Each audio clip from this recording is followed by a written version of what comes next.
Okay, wonderful.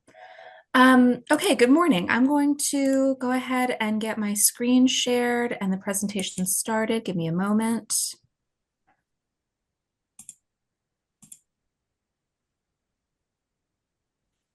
Okay, here we are.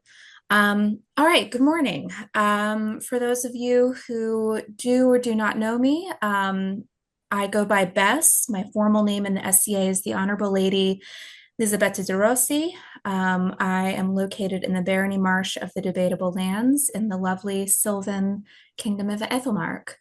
I will be taking you all through the research and experimentation that I've done over the last year and a half or so with thread wrapped buttons. I'll start by taking you all through sort of where I started and what I found initially, and then where the floodgates opened and how I kind of narrowed my focus back down to some relevant sorts of ideas and goals and questions that bring themselves back around to my persona, which is more of a mid 16th century Italian woman. Um, so, without further ado, all right. So, where I started about a year and a half ago is as what many people do. I was on Pinterest. I followed a link and then I followed another link and then I found a handout.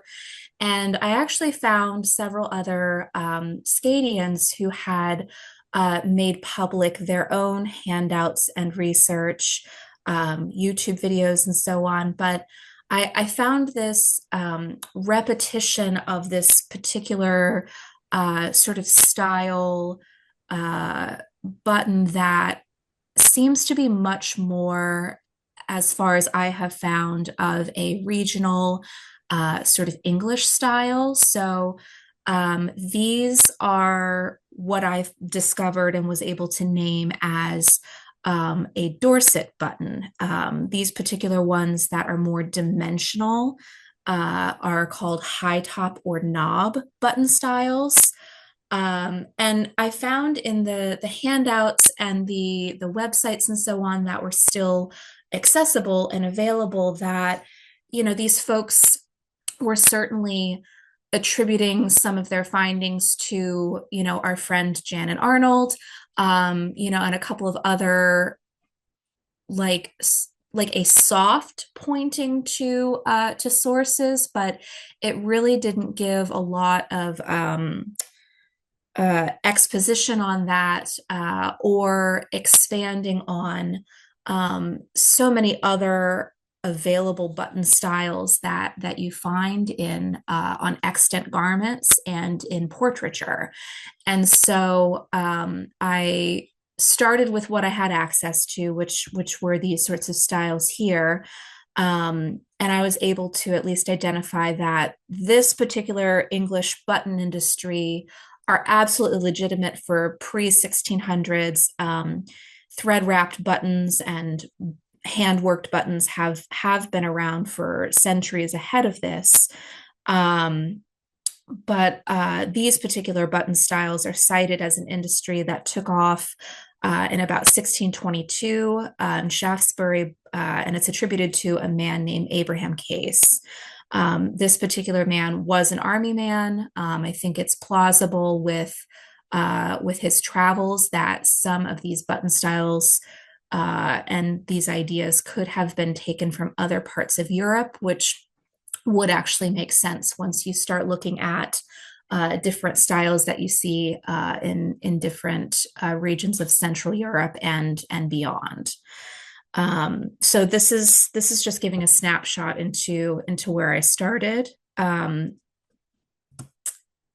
So over the course of a year, this is just a few examples of the experimentation that I was working through to try to develop and understand and adapt the instructions that I had been able to find thus far and try to achieve or create different outcomes, especially as I started to see other portraiture, and the other examples of different button styles in sources like Janet Arnold's Patterns of Fashion, and so on. So um, it was important to me to be perfectly transparent about what I've achieved thus far and where I've started and what I have been able to successfully create, and the understanding that I'm gathering more information, but it's absolutely not exhaustive.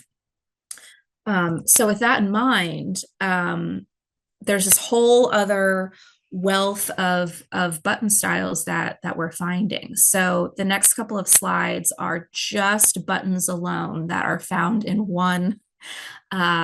one Patterns of Fashion number 3. And as you can see, we immediately have a multitude of different materials being used, different uh, weaving patterns. We've got metallic threads, we've got twisted cords, and so this is really where I'm jumping off from with the research that I've done in probably the last 6 months or so, and absolutely will be continuing to do. So you can see with these guys, here's another example. You can see with these guys, there are several repeated examples of what I would call sort of like a chevron style sort of weave that has been something that I've really been doing my best to hunt down and figure out. A lot of the cited examples of buttons, even in all of the research that other people have done, these buttons weren't left with these helpful, useful examples with exact labels of what they were called or instructions on how to go about them. I'm even wondering and thinking that depending on the person creating the buttons, they might have had their own unique non-standardized sort of name for them, or an instruction on how to create them. So this larger umbrella that I found myself under, and so I wanted to narrow that umbrella down a little bit, and look at it in the context of, as I mentioned, of my persona, and to see if I could create or find kind of a perfect snapshot, a perfect example of people of that time that would allow us to really take a look at it in a finer detail. So that's where we're headed next, and I was able to do just that. So let's check it out. All right. So the more I looked at portraiture and the more I looked at the dated examples of extant garments, I feel like I've concluded that the shift and the increase in these particular accessories really started to happen prevalently. I feel as though maybe 1520s at the earliest, with a really rounding out of, and really, really seeing them on a lot of garments solidly in the mid 16th century and later. This would certainly make sense the more we get into the historical context of what was happening at the time in this quite large region, part of the world of the time. In terms of materials, I want to note that this time the Spanish Empire and England, but certainly the Spanish Empire was a powerhouse of this time, and the mines that they were setting up in the Americas, gold was already a material prevalently used. Silver, not so much, but silver popped up more as more of those colonies and mines were established in the Americas.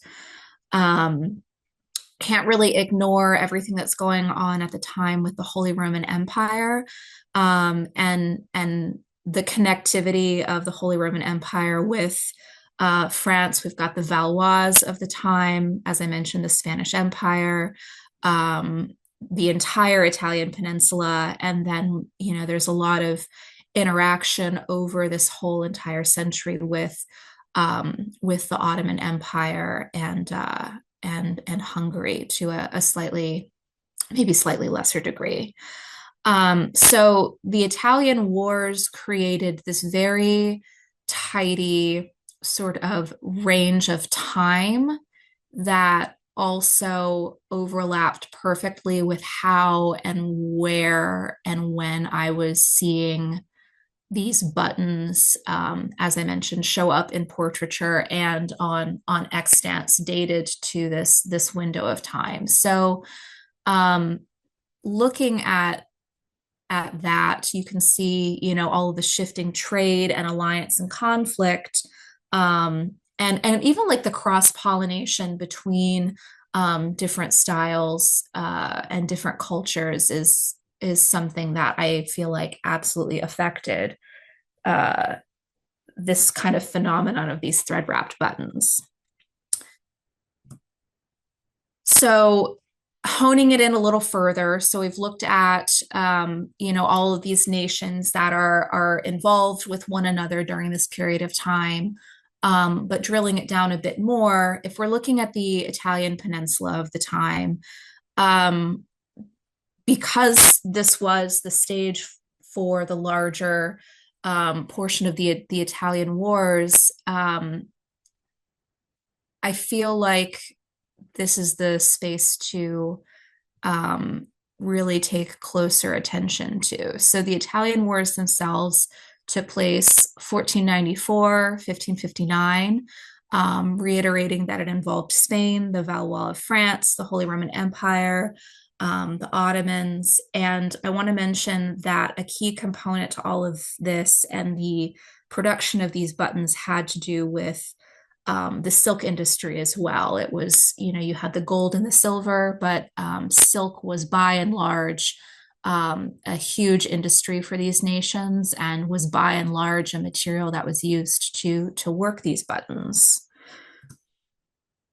So our perfect little example here that represents so much of what I've been trying to figure out are our very good friends Cosimo de' Medici and Eleonora di Toledo. So Cosimo de' Medici and Eleonora took their marriage and their time together as a powerhouse in this area of the world. Again, had this perfect little overlay into the time of the Italian wars and their literal familial ties with these other powerhouses and these other nations really solidifies, I feel like, the validity of this idea that I have that they are a very solid representation of trying to understand a bit more the place that these accessories may have had in fashion and even in using fashion as a political statement, we could say. So, just rounding that out, Eleonora, of course, was of Spanish lineage. She had connection with Charles V. And so, of course, Charles V was the person who elevated Cosimo to Duke of Florence in 1537. Eleonora was a second daughter, and she was a prime way to solidify Cosimo's position of power. So they were married in 1539. Eleonora passed away in 1562. Cosimo went on to live until 1574. So looking at this portrait that we can see with Eleonora just as a beginning, we can begin to see the types of garments that I'm going to be repetitively pointing out and pointing to in their personal inventories. as garments and items that had a lot of these style buttons applied to them. So so just getting in directly to that, I have these fantastic primary sources of both inventories with dates, years, itemized examples of the garment, and then the components of the garment, and then what the materials were that those components of the garments were made out of. So there are at least a dozen examples that I have helpful little sticky notes tucked into these books right now, but I wanted to just give a very clear example of how I was able to kind of hone in on and validate that my suppositions about these types of buttons and their place in this area and this time are confirmed and valid. Something that was also interest to me is understanding that these buttons became a fine enough, treasured enough item that they were not considered disposable.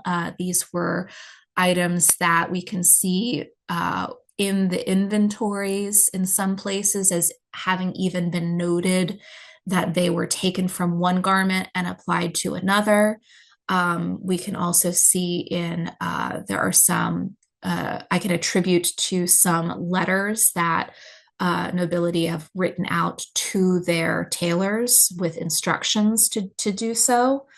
And so I think, again, these became not just functional items, but very treasured, very valued pieces that were going to stay in the wardrobe.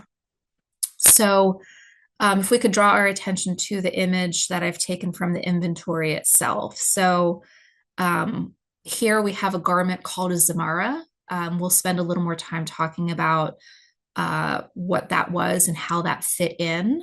But so this entire inventory is in Italian, you can see. But I just want to point out there's this repetitive showing up of bottoni, so buttons. And interestingly, you'll also find not just the vague bottoni description, but you will continue to see multiple examples of very specific button styles. So further down, bottone alla ungaresca, which translates into a Hungarian button. We can see oro is gold, seta is silk, and so we have this wonderful confirmation of the materials being used. And the column immediately to the right of that is actually notating the color of these materials. So when we look at extants, some of them are, incredibly faded. What looks pink was actually meant to be red. What looks tan used to be a brilliant yellow, and so on. And so I appreciate the descriptions of the colors themselves. I found that I saw primarily a lot of gold being used, some silver, but then a lot of gray, black, white, crimson, and actually yellow.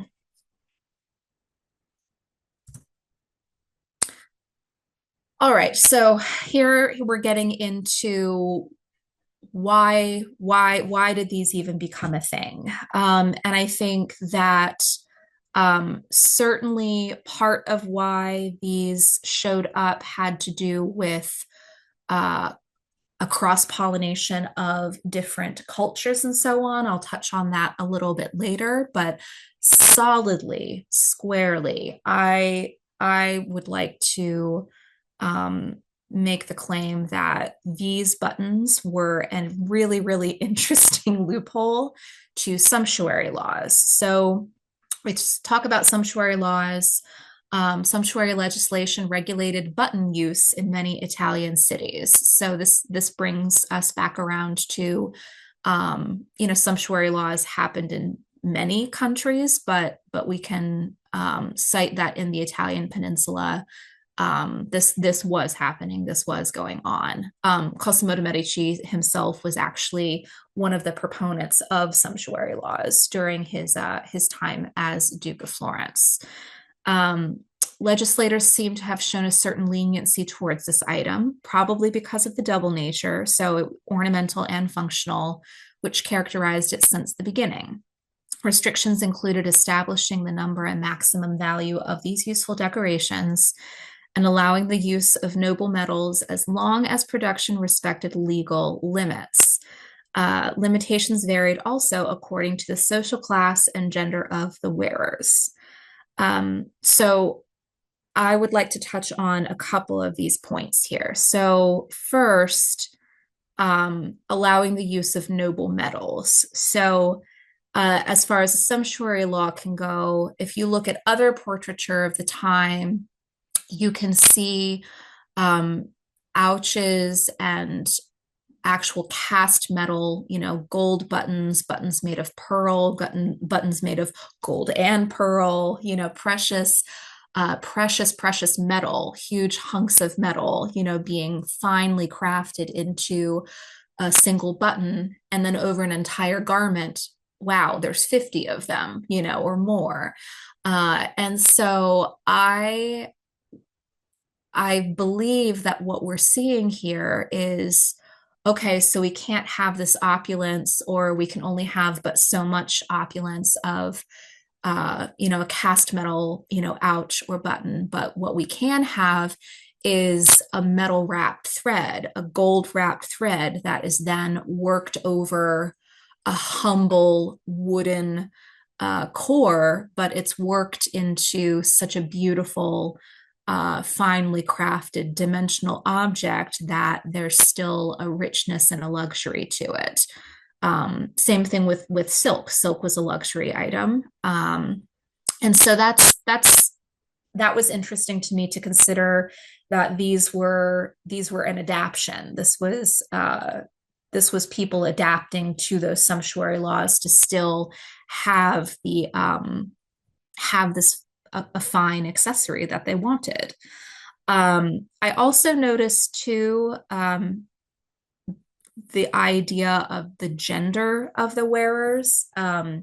So sumptuary laws are certainly tying into this, but I also believe that, particularly as fashions were changing and we were looking at what the two genders were wearing, well, gender isn't binary, but anyways, the two, genders of the time, that people who were more male presenting or were wearing, male garments, functionally, those garments had a lot more front closures. They didn't necessarily have more layers, but they certainly had, more ceremonial garments. They were involved in matters of state. These were people who were part of the military, so there were a lot of different military garments, outerwear, etc. So I found that there were a lot more garments for the male body that featured buttons for the most part, more so than garments for the female presenting people. I feel as though when you saw the majority of the buttons on female presenting people, it was these outermost garments. Not as many visible buttons were used, for example, for a woman to put her sleeves on. There were still a lot of sleeve ties, or she was still being laced into her gown. Functionally, the buttons were not what was holding the gown closed and together. All right, so who in the world is making these buttons? And this was a question that I immediately asked myself, and did not get an immediate clear answer. And so I've continued to dig, and fortunately, I've continued to find repetitive sources verifying and validating that these were absolutely a product that were interdisciplinarian. Um, they were certainly made within the home and were a woman's art, but it wasn't something that was just solely one population of people who were creating them. I have been able to find records and attributions to these being produced by tailor shops, passementery and embroidery shops and guilds. But there are no documented guilds that I have found that were for the sole purpose of button manufacturing. The major guilds certainly had adjacency, but there was not, to my finding at this time, a button making guild. Um, the major guilds, cloth importers, judges, bankers, furriers, doctors, silk manufacturers, wool manufacturers. Minor guilds, blacksmiths, shoemakers, bakers, tanners, saddlers, and locksmiths. However, you can see that within the industry of the time itself, it was documented that the production of these items wasn't something that was done so entirely in the home or so entirely kind of on the fly or in the quiet, that there wasn't infrastructure put in place to support the manufacturing of these. So I really enjoyed being able to find this etching here showing the manufacture of molds for buttons themselves.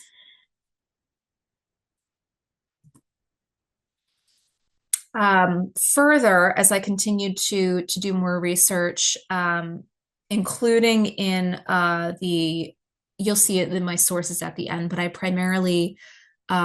got a lot of wonderful information from the Moda books for Cosimo as well as Eleonora. And within those, there is evidence of canvas and rope makers being attributed, cobblers, rosary makers, which that makes a very direct correlation in my mind that, rosary makers were making beads of wood and bone, and it's repetitively evidenced that many of these buttons were worked over a solid core.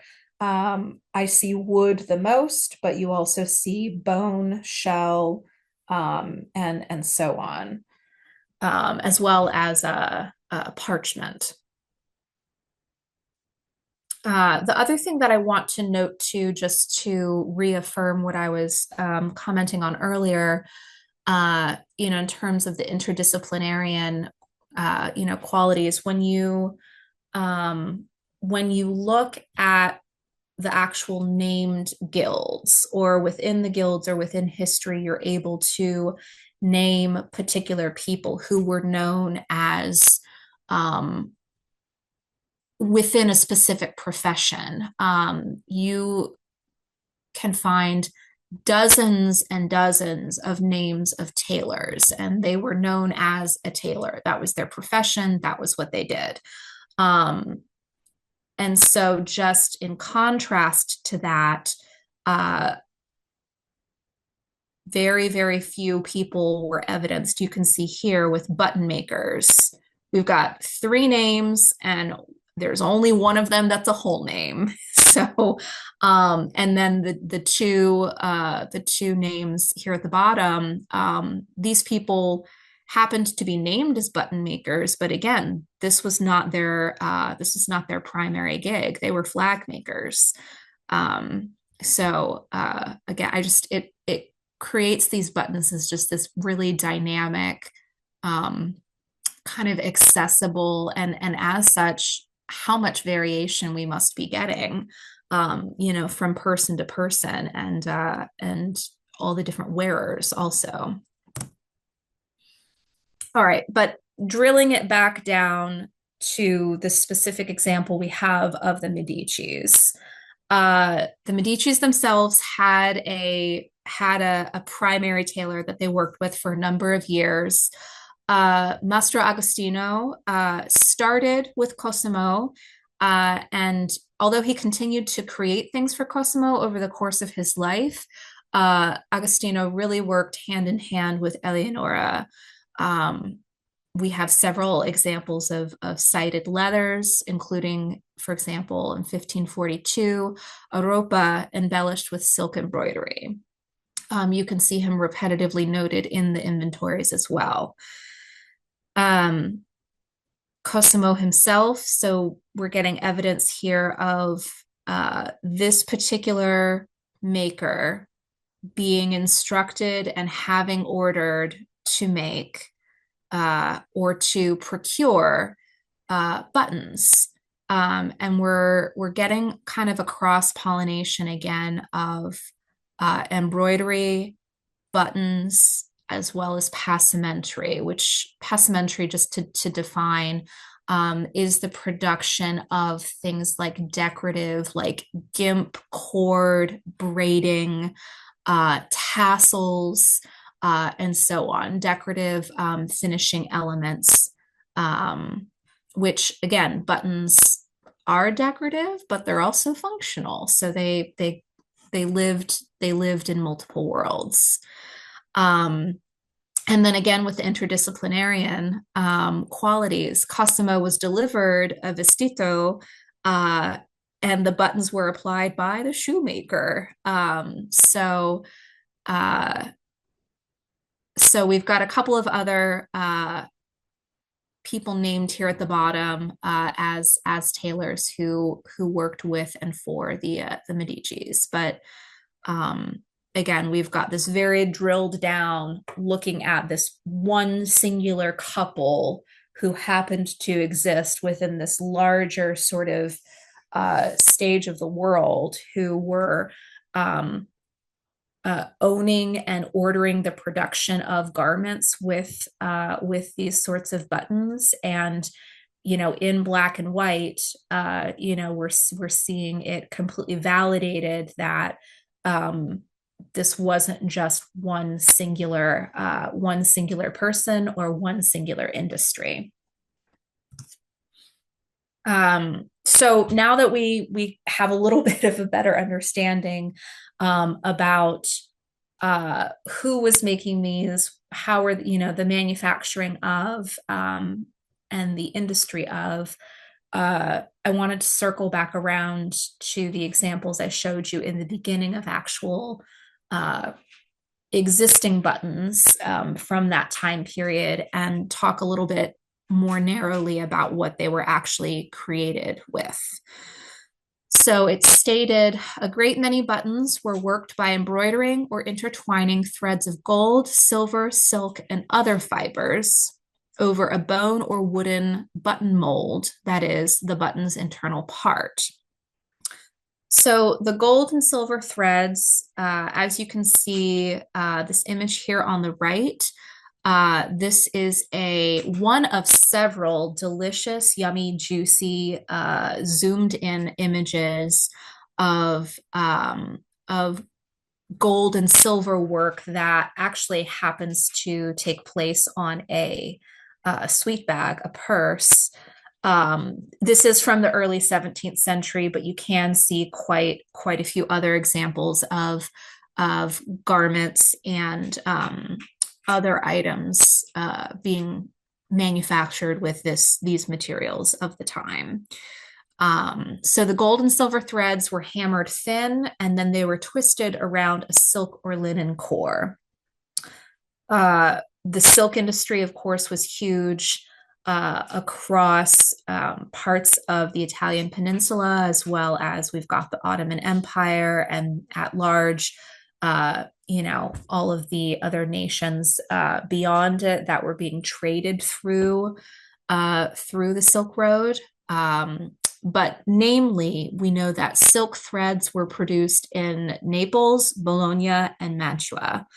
Um, in future research, I would like to be able to isolate and identify records that help us understand actually where any of the silk was coming from.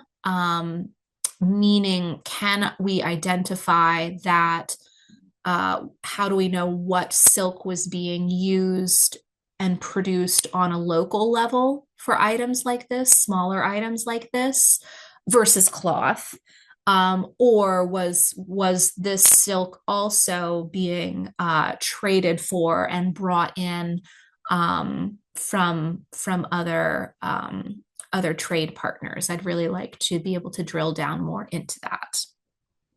But the silk fibers themselves, you're going to see them being attributed as twist cord, as well as not twist cord. And through my own experimentation and experience, I can say that a lot of that just comes down to what kind of button style you are trying to achieve overall.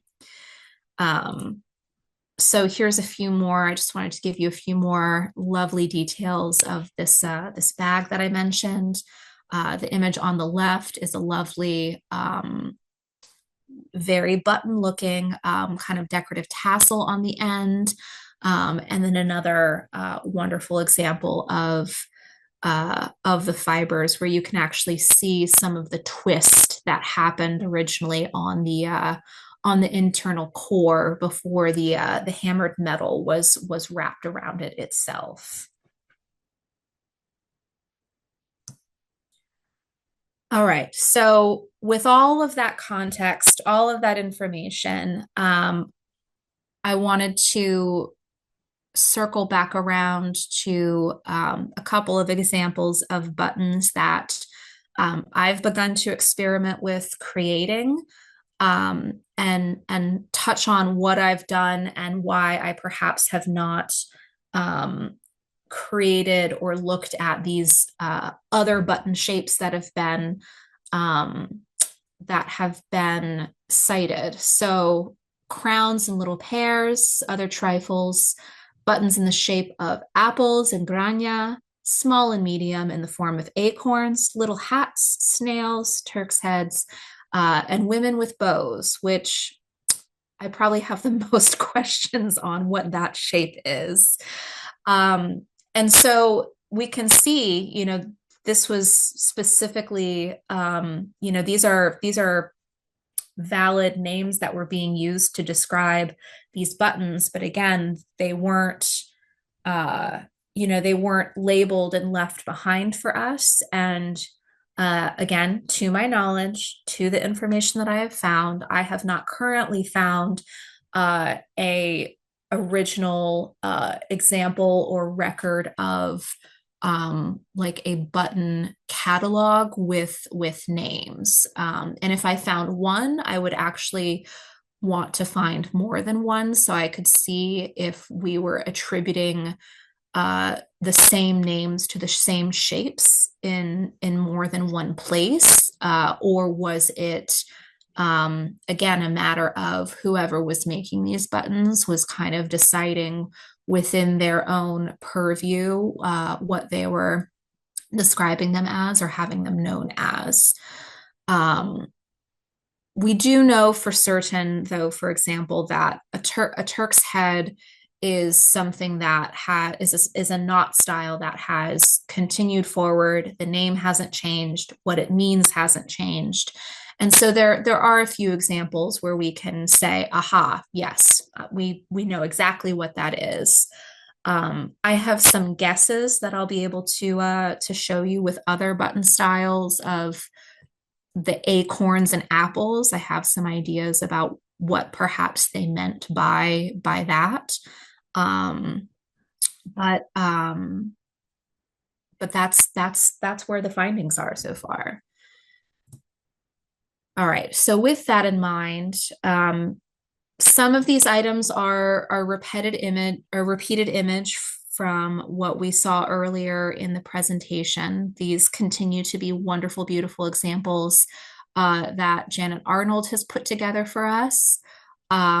So when I mentioned the apple shape or the acorn shape, when you see here on the top right-hand corner, this sort of chartreuse greenish color, that shape right there, I would guess would be the acorn, in my opinion. It could be the acorn, it could be the apple. Same thing with here in the purple. We get a little closer to a shape that actually looks a bit like the Dorset knob style buttons.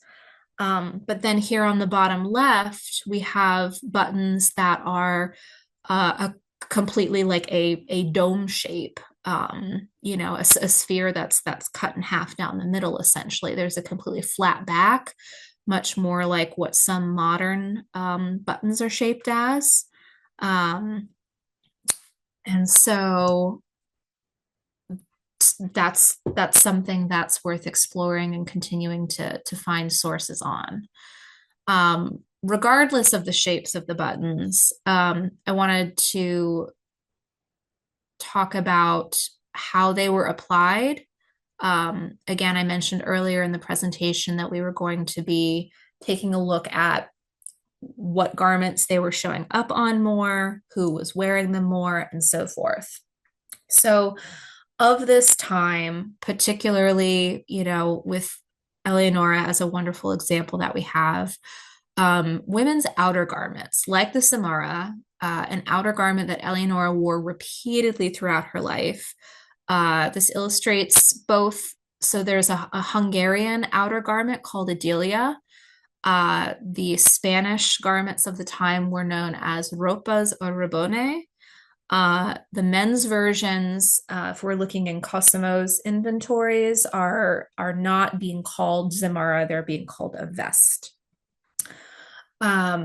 So further with men's garments, it's not just the outermost garments that they're wearing that have buttons applied to them. We also have their doublets, and again with open fronts. So by the 1540s, there we are, right around getting close to the middle part of the century where they really picked up.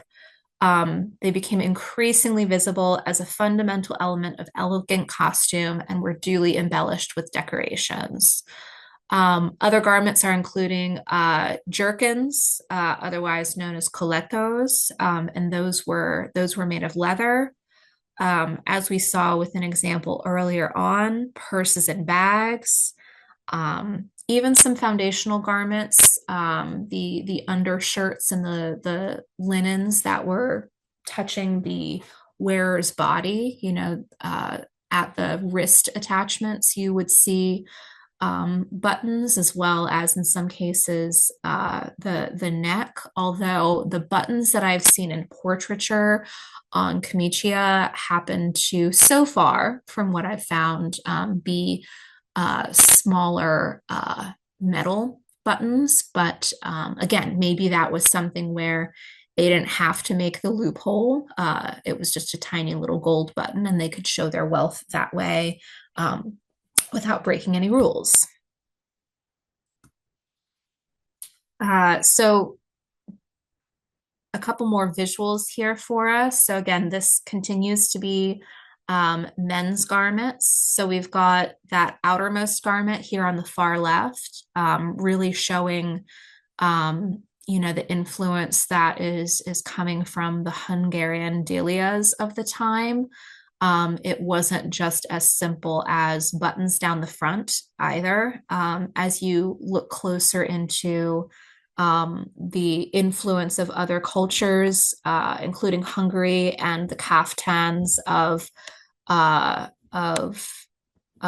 that part of the world, it wasn't just featuring a button; it was also featuring a flat braid trim that was put in place.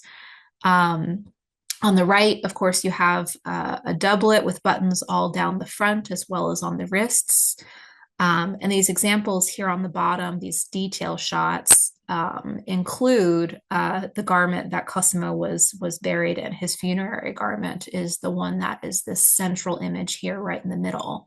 And this is a front piece of the doublet that he was wearing. Um, just a few other examples here of how they were showing up in portraiture. So this is the application on the male figure. A lot of buttons going down the front. We can't quite see them in the portrait, but it's incredibly plausible that they were also located on the wrists. The connection point I'm trying to make here as well with the button on the bottom left is trying to identify the button styles that were being painted. And then on the female form, here we are with Eleonora. Here she is wearing one of her many zamuras. So this is the outermost garment. Of course, you can see on her gown, this is a completely uniform, bodice, and is probably something that is attached like her funerary garment with hook and eye and or lacing that we cannot see based off of this outer garment that she's wearing. But again, with this outer garment that she's wearing, there is evidence of not just the buttons on the front here, but also you're seeing some decorative passementerie and flat trim that is in tandem with the buttons themselves. All right. And so as we round out of this here a little bit, it's funny how you kind of move away from one trend and you end up going back, in another direction. So if these buttons, this button industry, if this button industry was even in part in response to sumptuary laws and not having buttons that were, hunks of precious metal.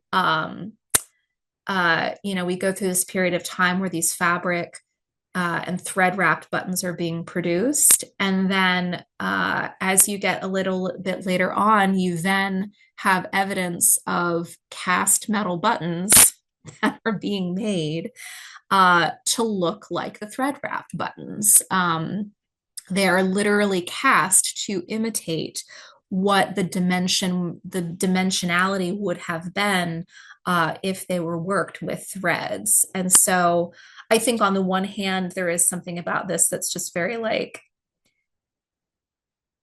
very just kind of like cheeky and silly about it. But I also think functionally, it's interesting to see that the styling and the optics of these thread wrapped buttons became so desired that even on a leather jerkin, for example, which is what the button on the far right, this larger image, what this button is applied to, even on very rough, rugged, heavy use outer garments that are getting just banged all up.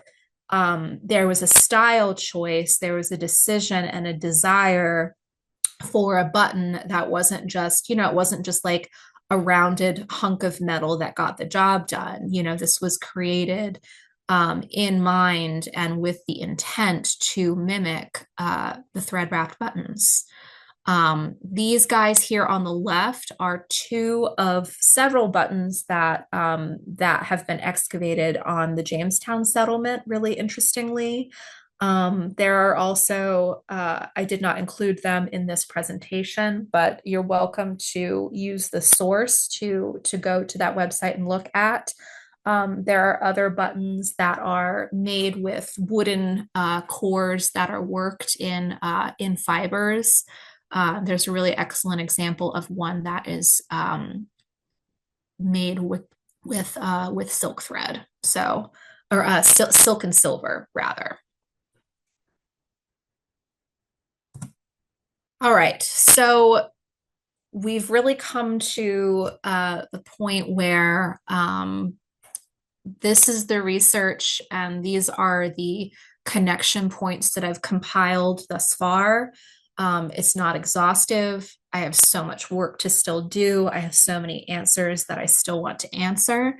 But I think it's important to just sort of name, the areas or the things that I didn't spend as much time on, and just acknowledge that that is not due to a lack of awareness of those things. It's really more, spending more time and seeking more answers out. So, I very, very gently touched on the influence of the Ottoman Empire and their fashions of the time, but I didn't really define that as much. And so I wanted to say that the Ottoman and Hungarian fashions, the flat braids and the buttons that we see, are something that I want to get much, much tighter and clearer on. I'd love to experiment on making flat braids and buttons in those styles as well. I want to continue to expand and refine reproduction of specifically the Turk's head knots, as well as a button that we saw repetitive examples of in extants that has, sometimes it's being described as a starburst pattern, sometimes it's being described as a chevron pattern. And I want to figure out how to make that darn thing.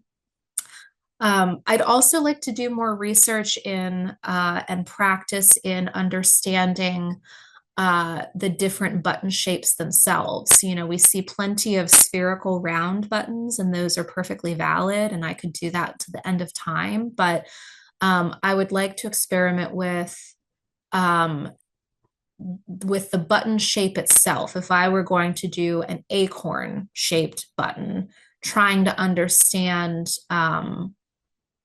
what material as the core makes sense to achieve that button shape, and how just having a oddly shaped core influence the way that I'm applying the threads themselves to the buttons. And that's what I've got, folks. So we've got a list of sources here for everybody. If you have any questions, let me know. And thank you for listening to me talk for the last hour. I can be contacted a couple different ways. If you want to corner me in person, these are the next few events that I'll be at. In the past, I taught a button making class that displayed the button style that we started with at the beginning that you saw, with the Dorset buttons, as well as the images of some of the buttons that I've created. And I still think that that is a valid button style, and I would not completely eliminate that as part of my class offerings, but I would expect that by the time we get to Penzic, I will have probably overhauled that, and there could be some very new exciting button styles to learn how to do instead.